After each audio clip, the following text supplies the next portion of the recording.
Hello, hello. I'm Claire Bueno, and I'm your moderator for this evening's Modern Love Q&A. We've got director, producer Simon Aitken. Antonia is one of the writers. We've got Liv, one of the lovely actresses, Barbara and Vivien, who are also actresses in different segments of the film. And if there's anybody tuned in already, please do submit your questions. I'll be saving them to the end, and I'll happily put them to our lovely panelists that are joining us this evening. So I shall kick off proceedings. And Simon, you are my go-to man, as you're the only man in the Q&A. Let's pick on you. Okay. But you are the director as well, and yes. And the story originator. For those that missed the Q&A last night, the obvious question is to ask you, what was the inspiration for making Modern Love? You know, and what was it about the story that you wanted to tell, really? Well, it's it started off without subtitles. We did this little short about a man trying to learn French to impress his partner, and it goes a bit awry. put it lightly. And then he did so well that instead of it just being a short, I just wanted to sort of make it into a feature film. Yeah, to elaborate on it. And so I came up with another story, which is digital romance. And then I started just getting lots of different stories from all over the place. Funny enough, people would tell me, they loved without subtitles so much that they said, oh, well, this happened to me and this happened to me. And I just kind of collated it. And, if people had a good idea for a story, if I had a good idea, and then we just sort of make it. So, I mean, I did a lot of, there was a lot of scripts that didn't make it into the final feature. There was a lot of story ideas that we didn't go through with. But I just wanted to, take our short film and make it into something bigger. Yeah. And obviously, Antonia is one of your co-writers.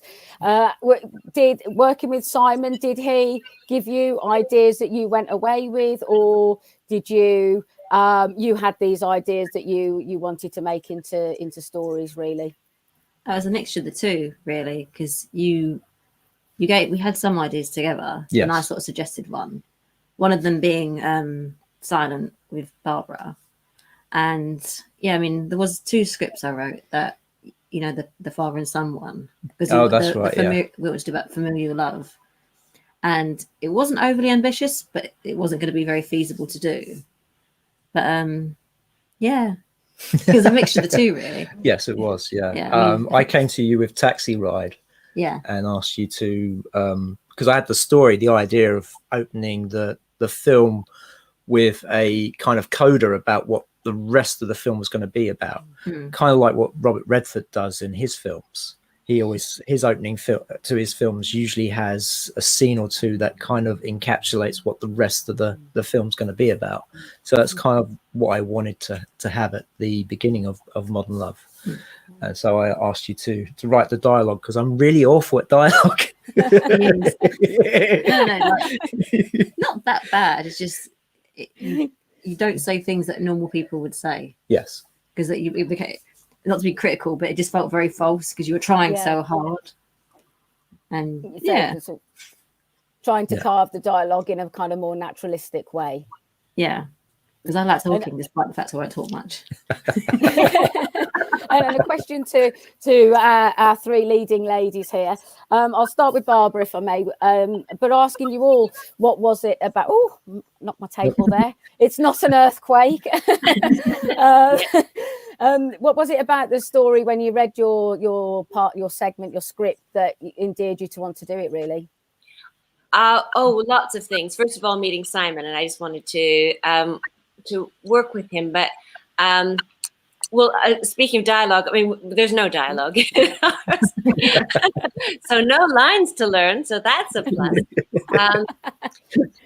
But also, so it made it just such an interesting study in trying to figure out what point is a decision made. Like, why is nothing said, and what is therefore being said without words. And it just was a really interesting kind of exercise in making choices. And there's lots of seemed different ways to go with the scene. And we got a chance to sort of experiment a bit as well, which was just really great. So yeah, it was just a totally interesting thing to work on. Mm-hmm. And Vivien, for you, what because your script is different in the sense that there's no real romantic love. Was that one of the things that attracted you to the part and the story? What I liked about it was it there was just so many different layers to the story and to the character. She really goes on quite a huge journey from the start of the film to the end of the film. So I quite liked the idea of just trying to find out who this woman was and what made her tick. And eventually what would truly make her happy. I think it was a story about trying to find one's own heart. Yeah. And obviously I was thrilled to work with Simon and everyone involved. It was a great team of people, a real ensemble. And Liv, your story is completely different. I mean, the way that it's shot and it's told literally through pictures. Was that something that was sort of interesting for you to want to be a part of? It was incredibly interesting because in a way, in a different way to Barbara, but for me, because I'm not doing the voiceover, I'm the person that you actually never hear speak. There wasn't really any dialogue, but there was, with the way it was shot with the stills, we kind of had to just go with the story and improvise every scene. And it didn't feel like, and I think it comes through when I watch it now and I watch it back, that the improvisation and the way that we're actually being very real with each other kind of comes through in those shots. And it's just fantastic to get to act opposite someone who's a brilliant actor and just kind of make it up on the spot, you know, because you know where the story's meant to go, but you can choose what words you use, which is really quite freeing and kind of takes you out of your head a little bit, which is great, really fun. And I think for me, watching the film, the themes are universal, and in some way, shape, or form, we can all relate to these stories. Is that something else that like attracted you to the stories as well? Do you think? I'm going to go to Barbara with that one, please. Yeah, well, definitely. I mean, what makes it's you never know unless it's your own relationship, but you know, you hear about people breaking up and you never really know quite, you can never be inside somebody else's relationship. But of course you try to figure it out. And so yeah, we've all been there, and we've all know lots of people who have been there, and in terms of relationships breaking up why then, why that day, why not the week before or a year later? And it's it's just, I think it's no I was going to say it's interesting because with your particular storyline, I always, you know, we've all been in restaurants where we've sat and seen couples not engaging in conversation, and you often think, God, that must be such a lonely relationship to be in. And I think your particular story highlights that, doesn't it, really? And yet how long have they been living like that? Probably a very long time. That's very, very true. And Vivien, your story seems to be very much as well about having to live with the consequences of your actions and kind of regret as well. Was that a theme that was something that you wanted to kind of explore a bit more about? Well, I mean, it was interesting to me because, you know, all the stories are based in and around London. And I think that for someone like the character I was playing, who's obviously running a big department within a huge company, so there's a lot of pressure. And that was one word that I kept going back to with her, that was pressure that she puts on herself, the pressure at work, the pressure of living in a huge city like London, the pressure of keeping herself fit when she's out of work. But then what else has she got in her life? there's a real kind of like hardness in a way to her when she's at work, this kind of rigid routine that I think that she's in. But what I loved about all the stories in the film is that they're all so real and they're all so different, and they haven't got that kind of Hollywood gloss around them. They're just really true and real, and you can watch every single one of them and kind of go, oh yeah. You know, I really love that about the film. It's different and it's raw and it's real and it's brave. I find it's a really brave film, Simon. Thank you. Yeah. No, and I think we've all we said in the Q&A last night, really, that the testament to your tenacity that you stuck by making this film, and you know, if I may say, it's an independent film, so you're not working with a huge budget, so it must have been a logistically difficult film to shoot because you know there's not money to throw at it. Well, I give you a very good example with Vivien. We had a day of hell. Thanks, Simon. No, but we did, didn't we? Yeah. We literally had to go from the office scenes in Potter's Bar.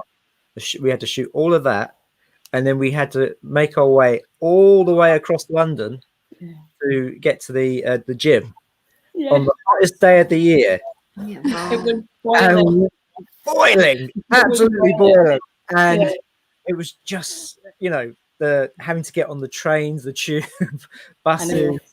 Yeah. Yes. Antonia turned up with a chocolate cupcake for me, and it just made everything was just right in that moment. And then I had to get on the rowing machine and roll for about half an hour.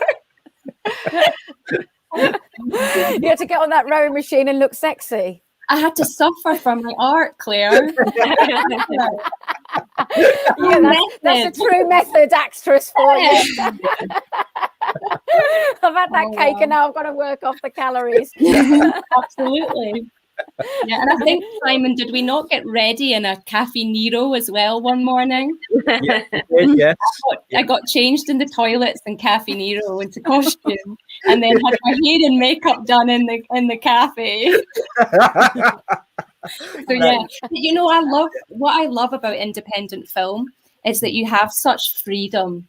You have such freedom, and I love that about it. And I wonder as well, because you haven't got money just to throw at a project, that it forces you to be more creative because you have to be inventive in problem solving. I don't know whether other people have found that in the group. Simon, did you find that you were forced to be a bit more? You're just my you're my bitch tonight, mate. Well, when it came to writing the scripts, there was always a consideration for how to do it and how much it would cost, and so there were a few stories that were, you know, may have needed a bit of money thrown towards them.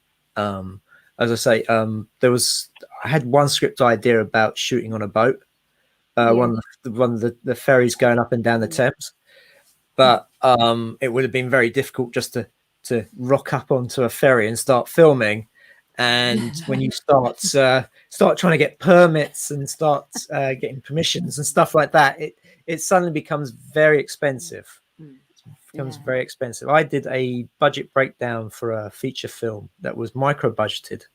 It would have cost, I think, $500,000, and the amount of money that just goes on so many things that don't end up on the screen, I was just like quite amazed at. But that's also, I also keep my crews small, you know. It's usually myself as the cameraman, or as another DOP, a sound recordist, and Virginia, the makeup girl. She's usually she always helps out on my films, and then if we need anybody else, then I'll get people in to do that. But it sort of just comes down to you know, script wise, what can we do, what's available to us, and then just making sure that we have the sort of minimum amount of crew there to make sure it happens, but there isn't like people standing around not doing anything. Yeah, and also I wonder again for the actresses, is that nice for you because it creates a bit more of an intimacy, particularly when we're talking, about sort of very sort of sensitive matters, really. Does it help having that reduced crew just to, again, so it's not so sort of overwhelming for you guys? I'll put that question to Liv. Yeah, definitely. I mean, that's a good example of our scene when Mhairi tries to kiss me or kisses me, and it's quite. There's so many different things happening because there's kissing a co-star is always kind of like, it's not awkward, but it's just one of those things where it's like you want to make sure that everyone's comfortable. Also, it's a technical thing. You actually have to, especially when you're trying to get a still shot of it, you have to be technical about it. And if you have 20 people standing around waiting for you to get that shot, it's going to be really, really awkward. So I think we were really quite grateful that it was a small crew.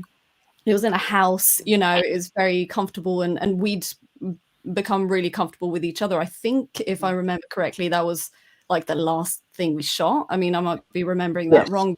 Yeah. So we'd already worked together. Yeah. So we'd kind of done all that improv and literally just actually got to know each other, and that felt really nice. And then just being around a crew that we knew so well at that point was definitely helpful, because you don't want to have any of those distractions for you as an actor. You just want to be in the character and react in the most authentic way and feel like it's just the two of you there, because that's such a big part of it. Absolutely. And Vivien, you probably found that, did you too, where particularly the scenes with Louise Jameson? Oh, well, yeah, I mean, I suppose Virginia was a great help for me, because I felt for the character I was playing, I really needed the signposts throughout the story, and that would have been in terms of the character's costume, her hairstyle, her makeup, because you see her at work and she's all dressed in black, her hair is completely perfect, it's all up, and her makeup's immaculate. And then as the film moves on, the hair starts to come down and the costumes become lighter. And for me, I just felt that I could trust Simon completely. And there was a scene that we shot when the character's on her way to reconnect with her mother, and then she's on a train. So that kind of feeling of moving forwards, moving somewhere else out of London. And then, of course, the decision that she's made to terminate the baby, by the time she gets back to her home to be with her mother, this woman that you've seen who's very kind of rigid almost falls into her mother's lap. I mean, she completely gives herself over to almost being cradled back in the womb by her mum. Yeah. And Louise and I didn't know one another. We'd never met. And we met in the kitchen and we shot the scene, and I just connected so quickly with Louise. She's such a generous, kind actress. She's such a beautiful human being. I feel very lucky to have shared that time with her. And when I watch the film, I'd have to say it does bring a tear to my eye, that motherly touch that that character so desperately needed, that love. So it was a beautiful scene, and Simon was very, very generous as a director, and very respectful as well. Yeah. Well, I have to add that. Oh no! I don't think Louise was quite expecting that. Well,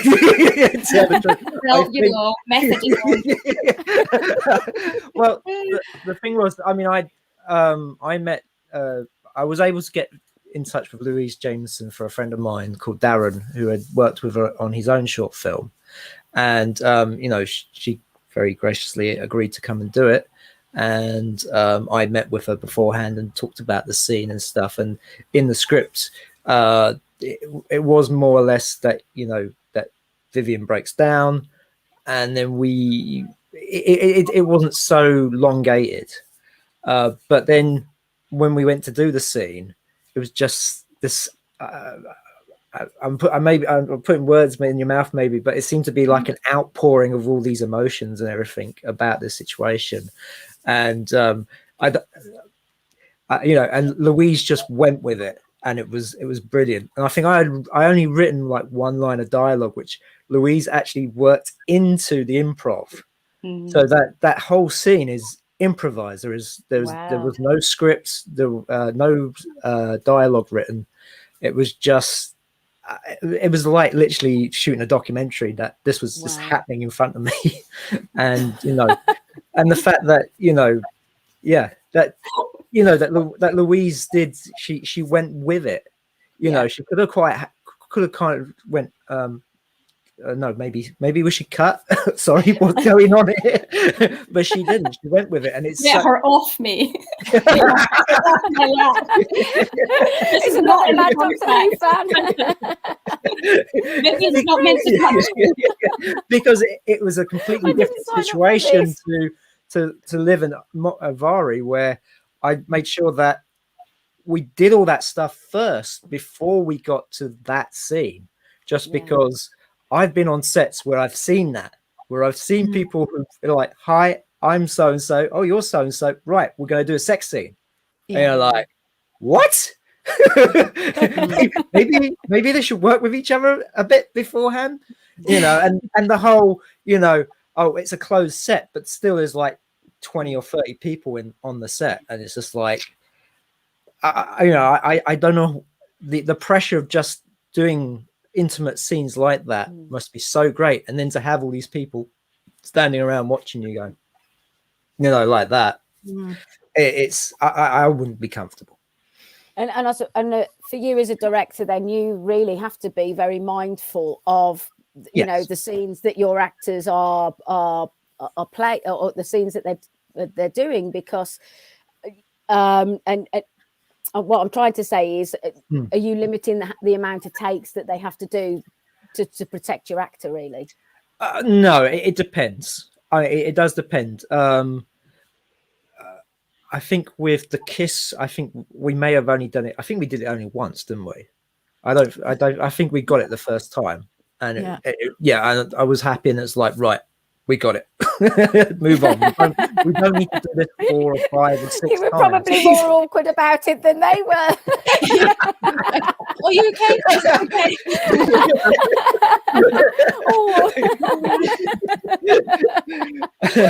But sorry, Simon.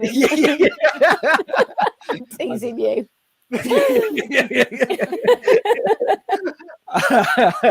But it's dependent on the scene. I mean, with Barbara's scene, we shot it 10 times.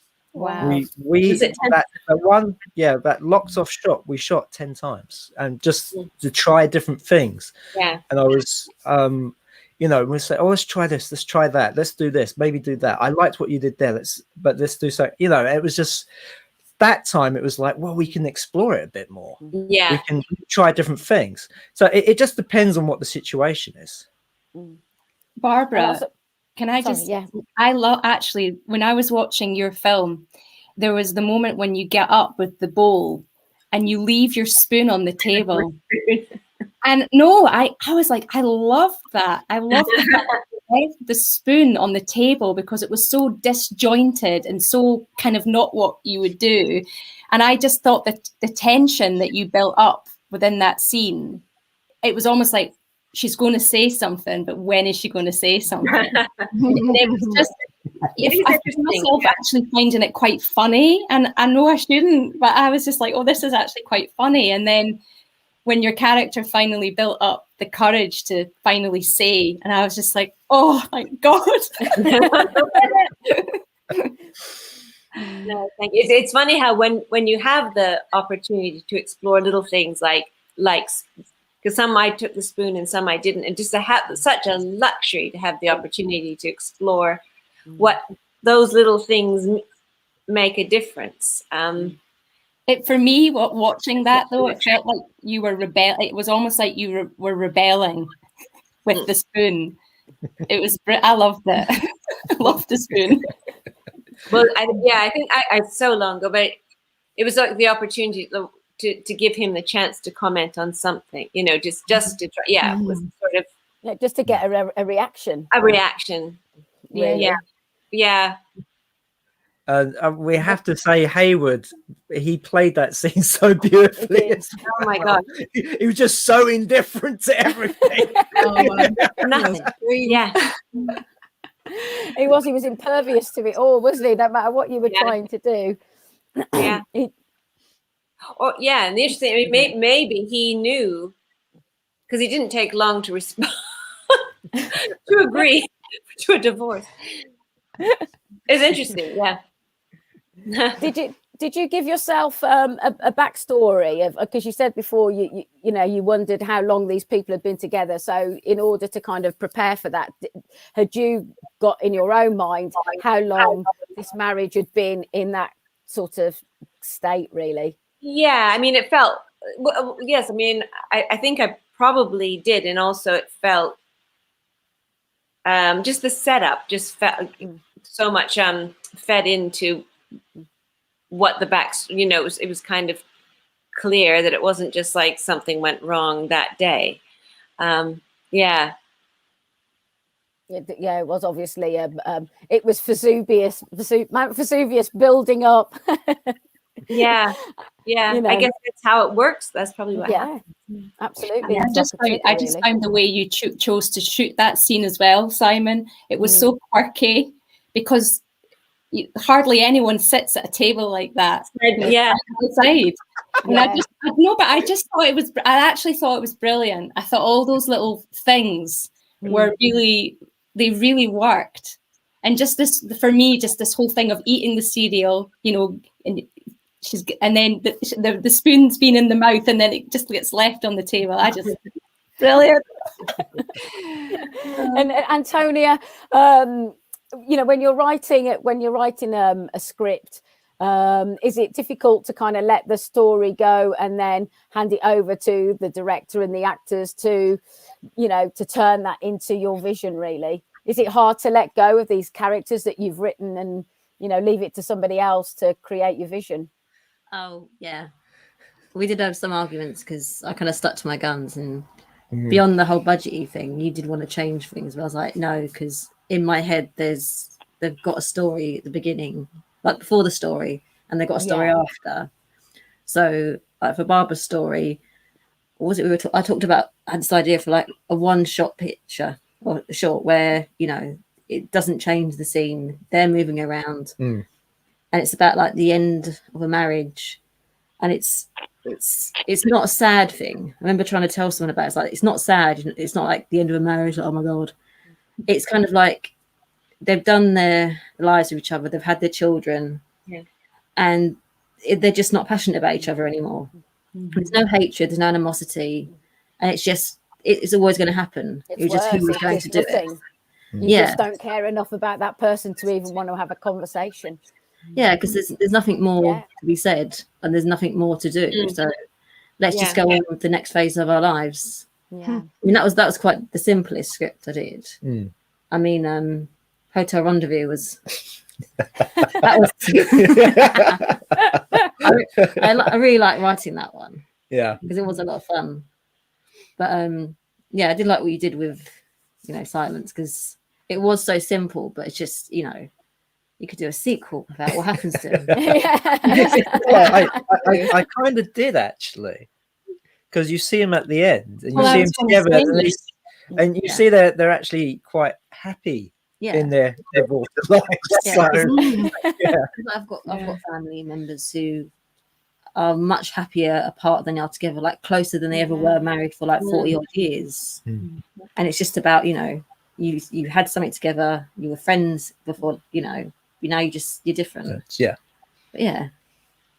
I suppose without sort of, you know, naming names, did any of you, you know, base your characters on anybody that you knew that you could use as a source?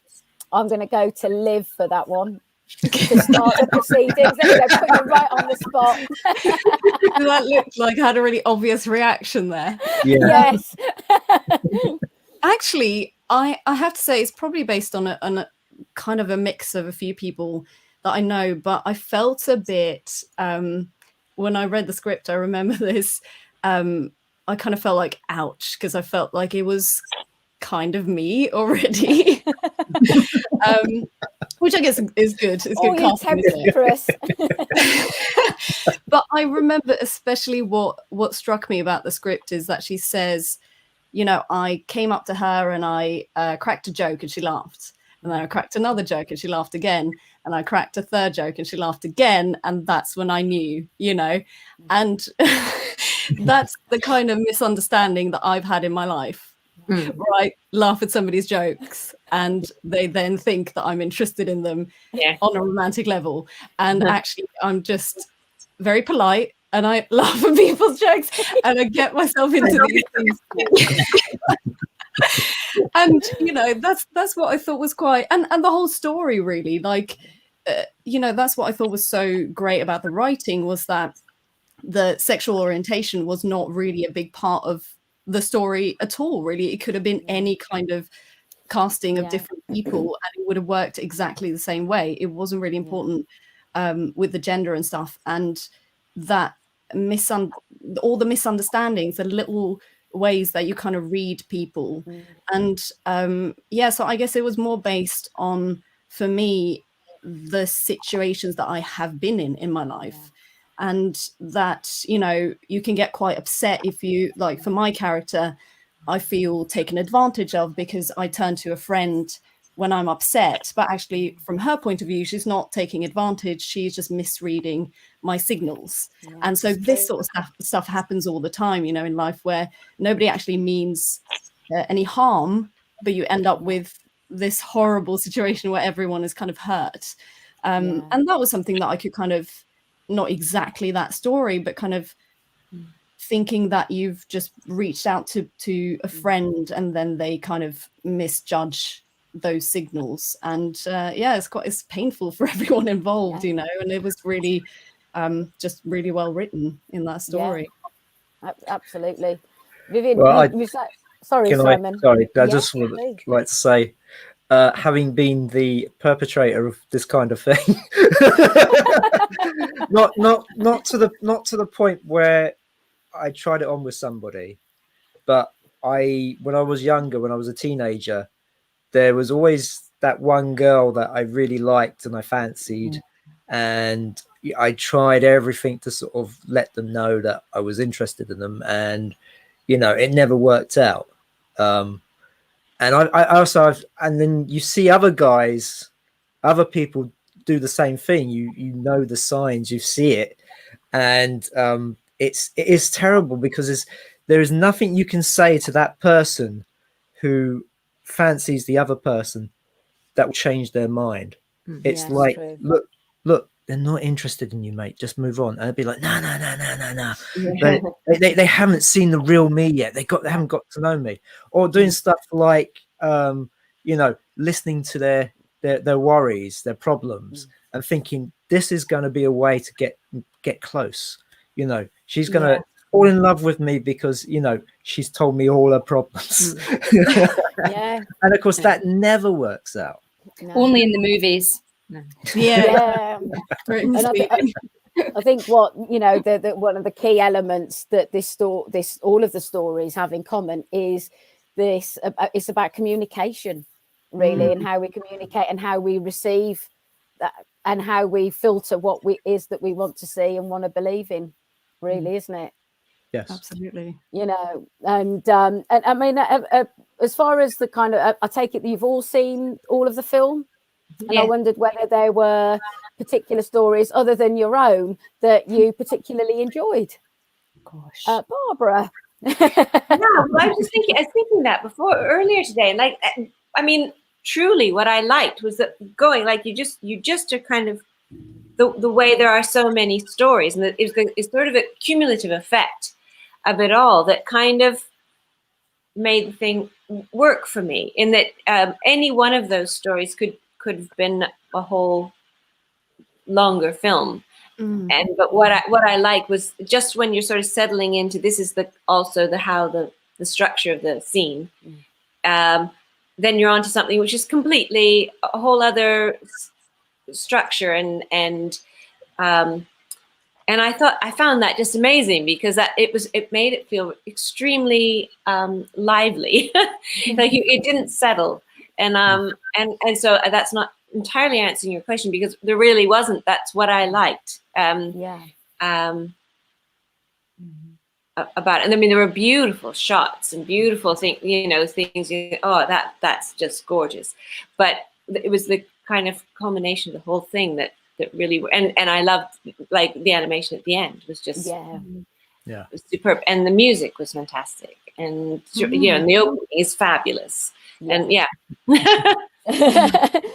Vivien, for you, was there a particular storyline? Similar to Barbara, not really a particular story. It was just more that kind of the anticipation of seeing the film and not really knowing what to expect, because you've only been involved in your own story, and suddenly you click play, and it was just straight away you're just like, wow, sucked right in this kind of like fast moving London. And coming from someone who lived for many years in London and I lived in the countryside surrounded by sheep and Highland cows, I was like, oh, I'm back in London again. This is amazing.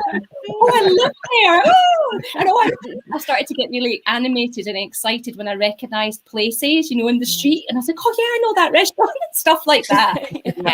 I felt like a bit like a tourist. But I think I've mentioned already, I just loved how each individual story gave you, it was like a box of chocolates, the whole Forrest Gump thing. It was, you did not know what was going to come next. It was just, I loved it. And every single story had something magical about it. And I have to say, the animation at the end, wow, I was not expecting that. It was so, I loved it. Yeah, it was a really nice way to finish it off, wasn't it? Really, so different. It's brilliant. Yeah, absolutely.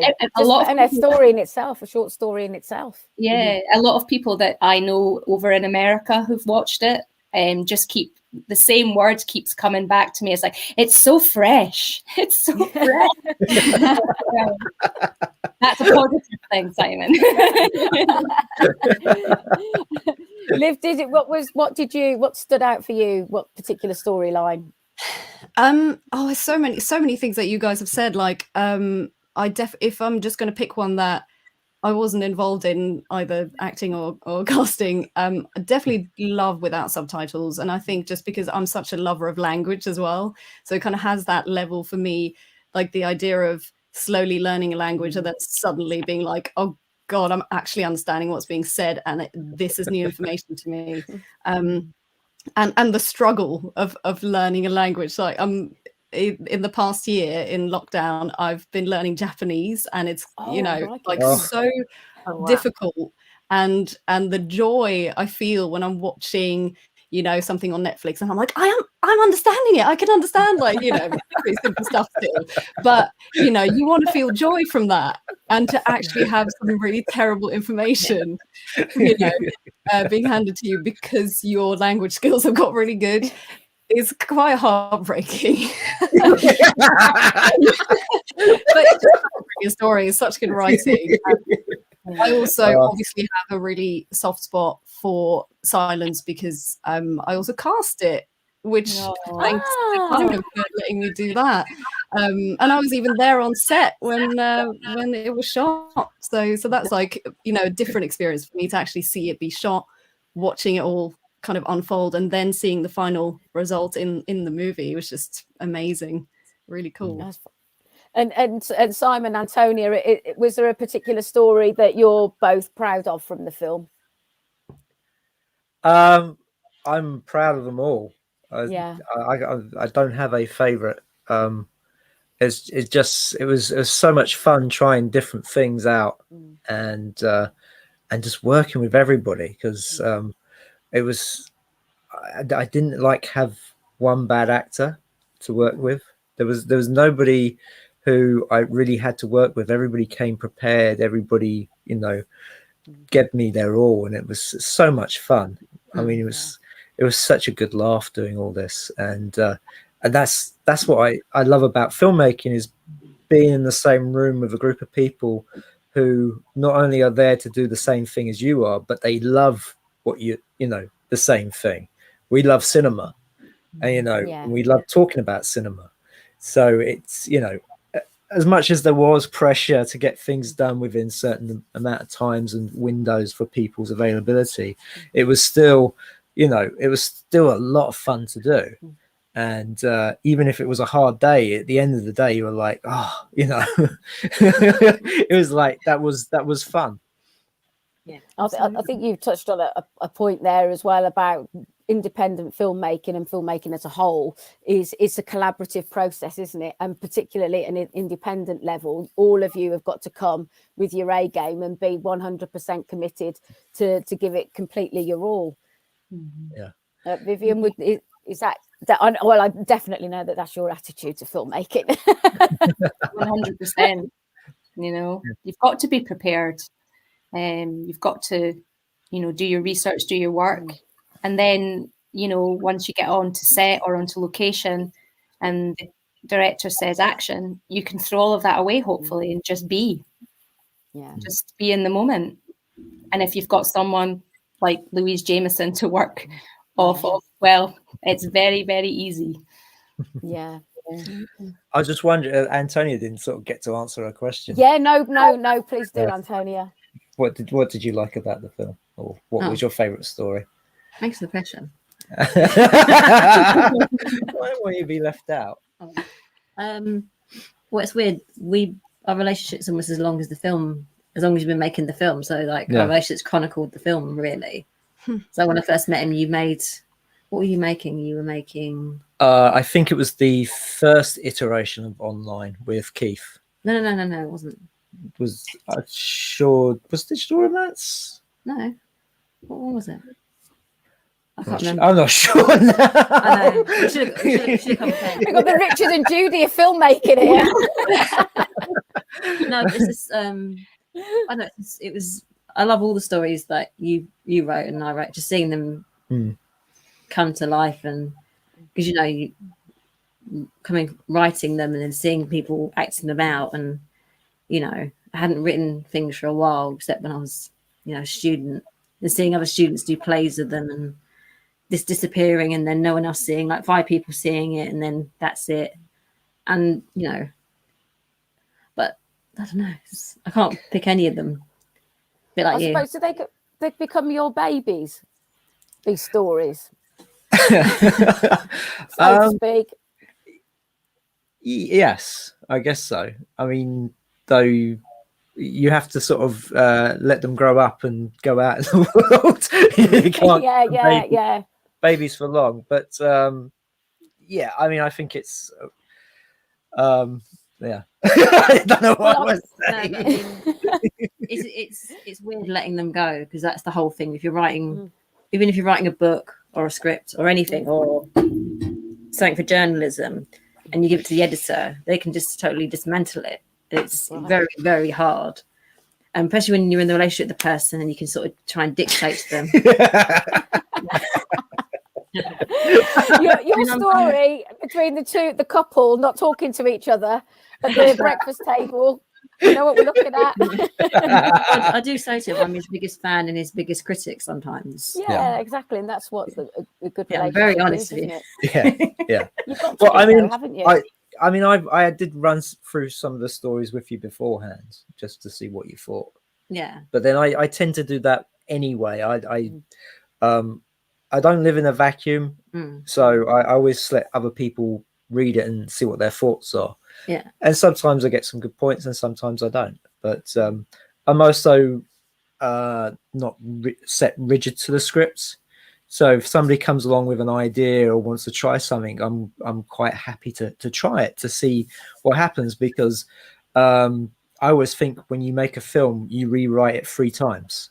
So you write the script and then you do the second rewrite's the shooting. So you get everybody together, and on the day things may change.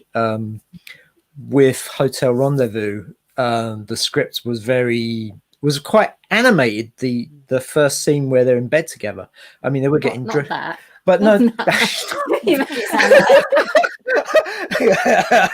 Well, I was going to say, because they were getting dressed. Yeah. In the midst of the idea of them running away together, they were also getting dressed. An idea I had from Don't Look Now, the whole idea of I know it's a sex scene, but there wasn't going to be a sex scene in Hotel Rendezvous. But people always say it's the most intimate sex scene on film because it's intercut with them getting dressed afterwards. So I was kind of like, well, it'd be interesting to have this conversation while you're, getting dressed, after the act. But the location was just not big enough. Just wasn't big enough. So to simplify it, we just kept them in the bed, and that worked really well.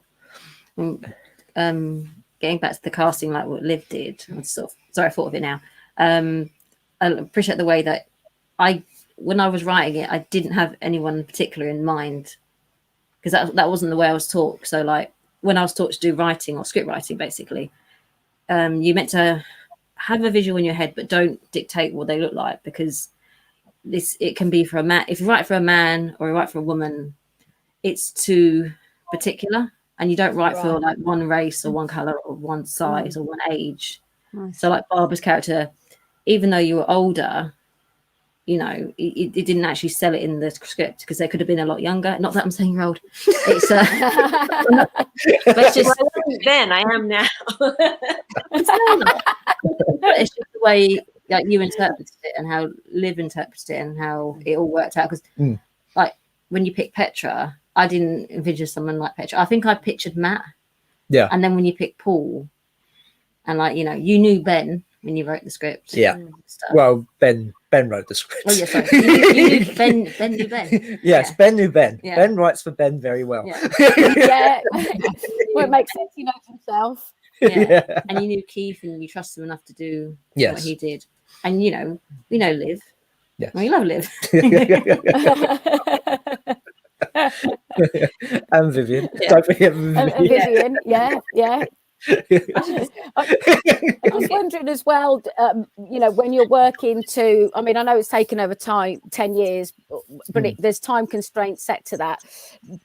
How much you had, did you have the luxury of any kind of rehearsals before you actually went to shoot, or was it rocking up on the day, going through the lines and here we go? I think it was all rocking up on the day and here we go. There's nothing really rehearsed, though. I guess with Keith, he got a lot of run-throughs. Yeah. he got to do his role quite a few times and in different iterations. So maybe the first time was a like a rehearsal for what we were going to do. But no, the rest of it was kind of rocking up and just and like we said, everybody being prepared on the day. Is that terrifying, Liv? Is that when you're just sort of not expected to perform, but you haven't got the time, the luxury to run through what it is that you want to say, or in your instance, in your story, you weren't saying, but generally you would say something. Yeah, exactly. No, I think it's kind of good and bad. Like with both of those, rehearsal can be great in a certain setting. I think, especially if you're doing something that's, technically quite demanding. With where's the camera going to be? Especially if it's like a kind of long one-shot scene and stuff like that, you just really need to get out of your head. So you want to rehearse that. But for us, I can only speak for myself and our film. It felt really nice. Simon had been really clear about what the story was. We'd discussed it in detail beforehand. So I knew what I was getting myself into, and so therefore I felt really confident in my character and in my role and what was going to happen. So even if actually acting with the other actors was kind of new and fresh on the day, I felt prepared. And for me, that's all I can ask for, really. So, yeah. Yeah, absolutely. And I've noticed we're sort of nearing the hour. So I was just going to ask all of you really what it's like to have been a part of the film, and is there a nice special memory that you have taken away with you from being a part of it, really? Barbara, if I put that question to you first. Ooh. Well, I think I just had such a great time, and it was such a treat, really, to work like that, to work in a focused way on a really interesting script with absolutely lovely people. I mean, really, it was just such a kind of easy ride, actually, and totally enjoyable. So, yeah, and it's not always like that. So you really do appreciate when it is. And yeah, so thank you. Vivien, for you, what's your lasting memory? Oh gosh, I keep going back to that lovely chocolate cupcake that I was getting. Yeah, I mean, I don't know. As Simon said, the first day that we shot was insane. So crazy all over London. Sleeping very well that night. But I think just working with really good people, you know, and just kind of knowing that you were making something quite special. You kind of feel it in your gut when it's happening. So it was a good experience, and I enjoyed every moment of it. And well done, Simon. The film is excellent. Thank you. Well done. And Liv, for you, what's your lasting memory? I think for me, it has to be meeting Barbara. I was so pleased that you, were so lovely to me when I got in touch about the casting. Barbara was my first choice when I was looking for people for that role, and I felt such a sense of pride when you played it so beautifully. I was like, yes. Thank you. And Antonia, for you, what's been a lasting memory, and what have you enjoyed about being a part of Modern Love? Just seeing it all come to life. Yeah. And when you sat and watched the film for the first time, did you feel like that immense sense of pride? Yeah, I mean, you kept trying to make me watch the film for months. I'm like, no, I'm going to watch it on the day you release it. And he's like, do you want to watch it? No. I was like, come look at this. Look, no. Some more animation. And you're like, no. On Amazon. Yeah. Well, I mean, we originally planned to show this on like the first time on the big screen, and that would have been really, really something, wouldn't it? We still can. We still can, yes. We still can. No, you can. Yeah, maybe later this year. Of lockdown. Exactly. But it was, I was looking forward to getting everybody together, because that's the one thing about this project is nobody else has met anybody else apart from that last shoot we did for the end, where we got as many people as we could come back and be there for the shoot. And it would have been lovely to get everybody back to have a premiere.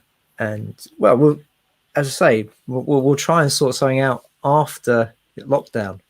Yeah, absolutely. And can I finish off by asking who's the David Bowie film? Because Modern Love's one of my favourite Bowie records, and when I realised it was based on that, I was well chuffed. Well, it was. Don't disappoint me and go, you're not. Of course I am. Of course I'm a fan. I actually own that album on vinyl. Oh, wow. That is impressive.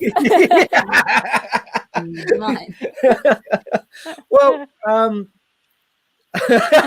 I have to say, it seems so far, both my feature films have been named after music tracks. Because Blood and Roses was a Smithereens track. Right. And I think I like following on with that tradition.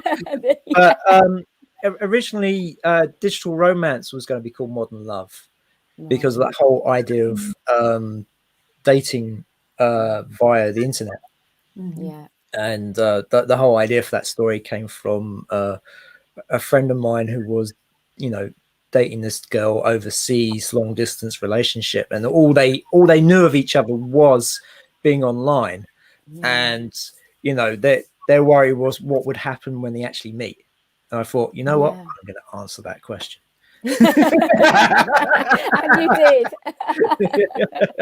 But we're both big Bowie fans, and we were living in Streatham around the time of when he died, and Brixton. yeah, you were living in Brixton. Yeah, me and my brother were living in Brixton, and when he died, we went to the mural, and it was just really like, wow. It was just like, what was it I told you in the short today? Yeah, I purposely made a mistake in it, which, you know, where the cab driver was saying, "Oh, I grew up in Brixton, where Bowie was," and I kind of saw him around. It's like, but when you live in South London, there's so many people that say stories like that, but you think, he didn't live there that long. He lived in Beckenham, then he moved to America and Germany.